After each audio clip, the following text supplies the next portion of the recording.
Welcome back to Same Wavelength. I'd like to give a little lecture on Edward Muybridge, who's one of my favorite historical figures. Um, I don't know if most people know about him or not. This channel hopefully has a really wide and interesting, diverse audience, and so I assume some people might know about him and some people might not.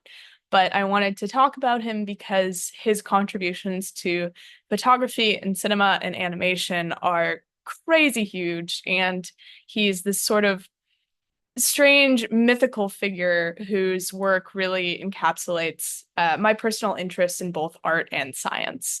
So, as a little bit of background before I dive into a little bit of his story, the reason why I'm super interested in his work is that when I was an undergrad at Stanford, I took an animation history class, and it was a theory class that talked about, you know, all the different deep philosophy behind animation. And I learned that animation is this over 100-year-old field, and its beginnings in the early 1900s were super fascinating. And we talked a lot about how, like, representations of a body in animation reflect the things that we can and can't do as humans.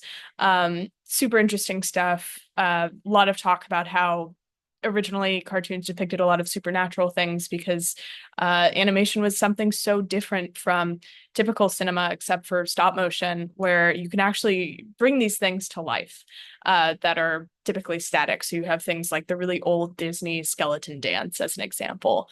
And that stuff is super exciting. And again, fuel for a million other videos. But one thing that I really wanted to sort of dive into when I got to CalArts was that I didn't know a ton about animation history or this kind of crazy history of cinema in general, from, photography's infancy to motion pictures to like current CGI. And so I took classes in all of these things. And as someone who's from Los Angeles, grew up in LA, it's really interesting to learn about the technology that fuels one of the major industries here. So, um, Muybridge is a really interesting figure, and his work um, really encapsulates this time in the 1800s when a lot of these new technologies were developing.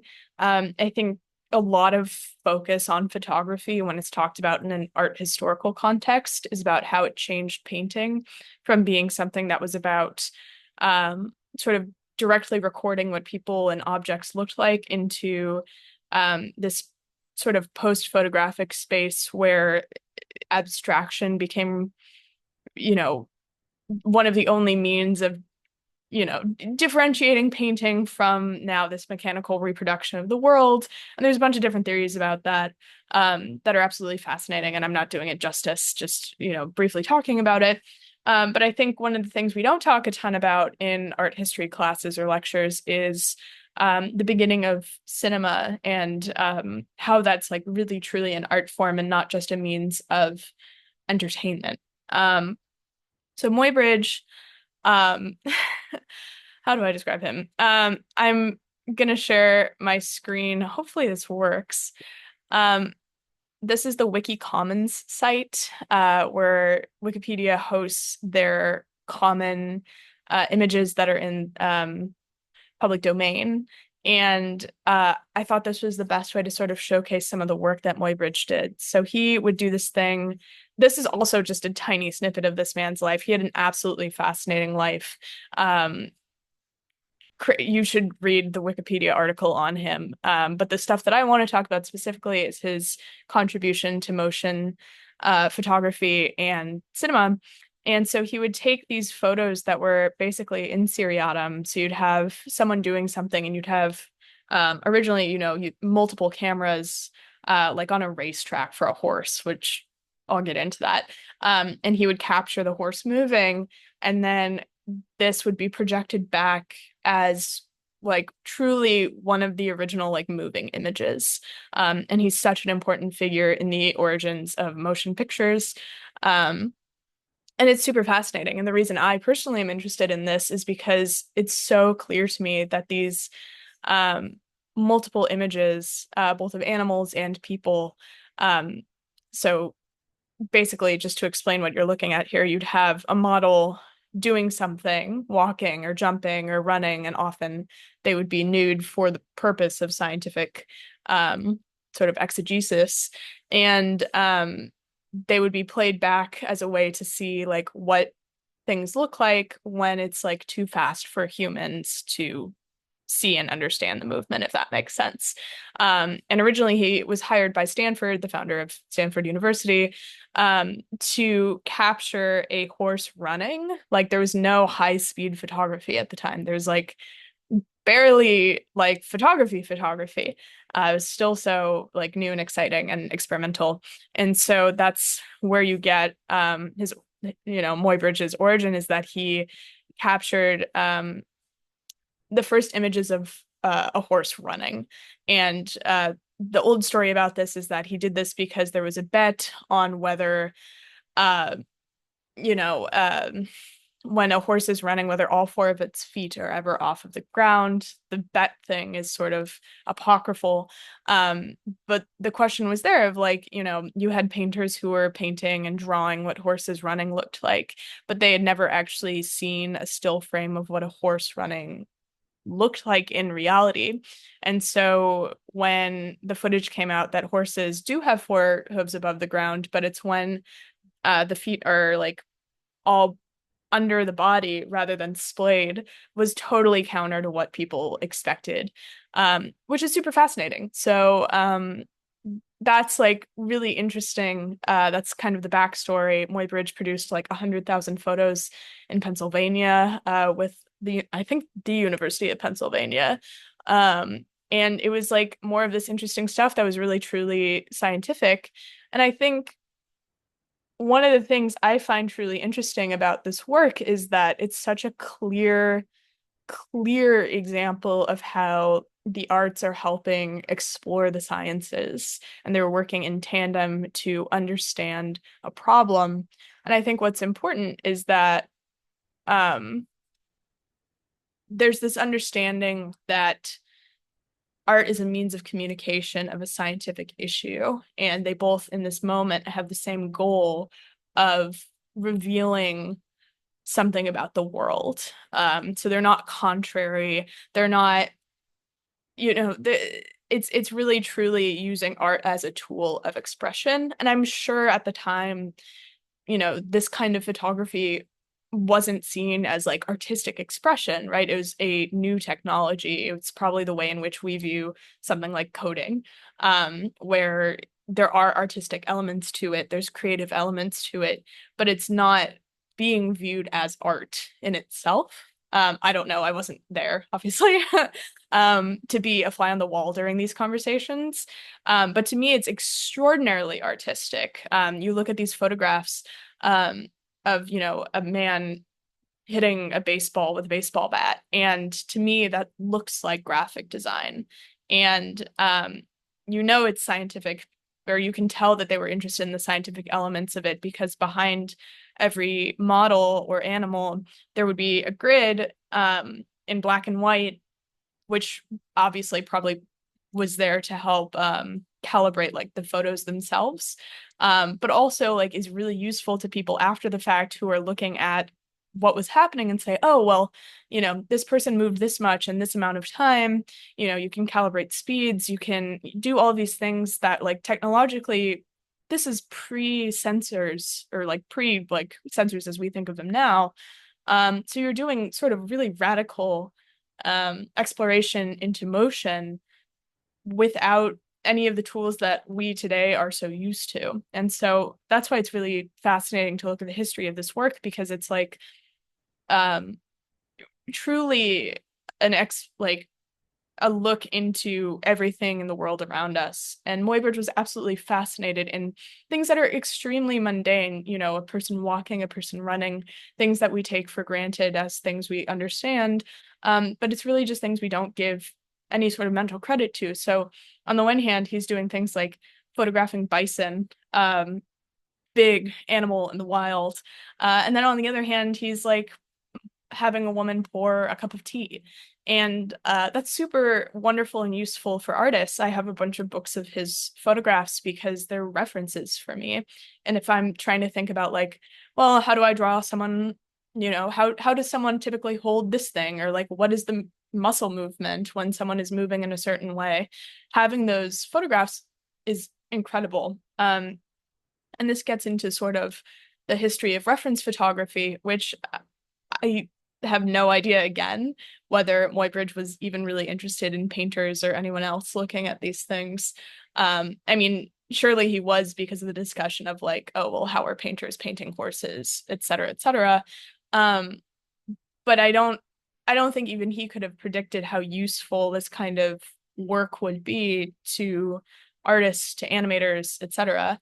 And speaking of animation, which is also a great time to talk about reference photography, um, this work, especially the original work where he had separate cameras at separate places around a track and then stitched them together, is literally an example of how animation originally worked. And to give a very quick summary of how original animation worked pre-computer, the way you animate something, I mean, the easiest way to explain it is like if you have a piece of paper and you're animating a bouncing ball, you draw the ball on one page, you have the next piece of paper that's like a little see-through, you see where the ball was, you draw it a little bit lower, et cetera, et cetera. You have a bunch of pages with the ball at different levels and then bouncing, et cetera. And then you flip it really quickly at the right speed for your eye to understand the motion, which is typically 24 frames per second. And you have this illusion of motion. Again, big topic, explaining it really tight. But this kind of what this means is that anytime you're looking at the world, the way your eye is registering what's happening is you basically have a frame, which is what it's called in animation, which is like a flat image. And then a 24th of a second later, you're recording another flat image. And in between those images, things have changed. And based on how things change, that's how we perceive motion and light and all these other things. So it's this like really deeply neuroscientific and ocular topic. And we've sort of reverse engineered that to make something like animation or something like projection in movies. So movie projectors originally had to figure out what speed to play the static images in film in the projector. So when you have a film strip, what you're seeing is you're seeing sequential images that are all just flat frames, nothing is moving in the individual frame. And that's how film cameras work, is they're just taking photos really quickly, one after the other. And it's so fascinating to think about these things that, again, we take for granted. The way digital recording is done is in some ways similar, in some ways really different from film recording. And unless you're interested in this kind of stuff, you don't ever get to think about it or learn about it in the same way that everyone has a cell phone, but very few people know how they work unless they're interested in that kind of thing. And so Muybridge, and like going back to this like really beautifully recorded piece of history where we can see his work is super cool to me, because it's such a clear instance of like one person being like, I'm gonna devote my life to this entire body of work, my super weird life, and I'm gonna leave behind hundreds of thousands of images and videos. Well, it wouldn't have been a video, right? It would have been a film. And people can learn from them, is really exciting. And for me, especially, having these as reference images where anyone can look at them and actually learn about the world is inspiring. And that's part of the reason that I like his work. He's a contentious figure in history. He killed his wife's lover and was acquitted because Stanford paid for a really good lawyer, and he was labeled insane and then not labeled insane. It's like a whole thing you can learn about.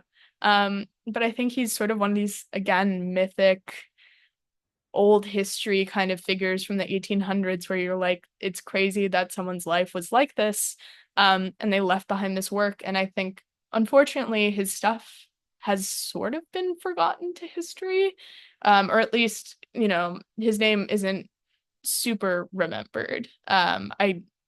I'm of the opinion that he is less remembered than someone like Einstein. Um, and I think that's sad. I think he made a lot of really interesting work, or at least if the man isn't remembered, the work should be remembered, um, as a very sort of monumental change in the ways in which we can see the world and think about it. We talked a lot in my animation theory classes about how being able to film something and speed it up or slow it down radically changed human perception about the world, and being able to have something go forward and backward in film. These are things we take for granted in 2024, but would have been crazy insane if you'd never seen them before.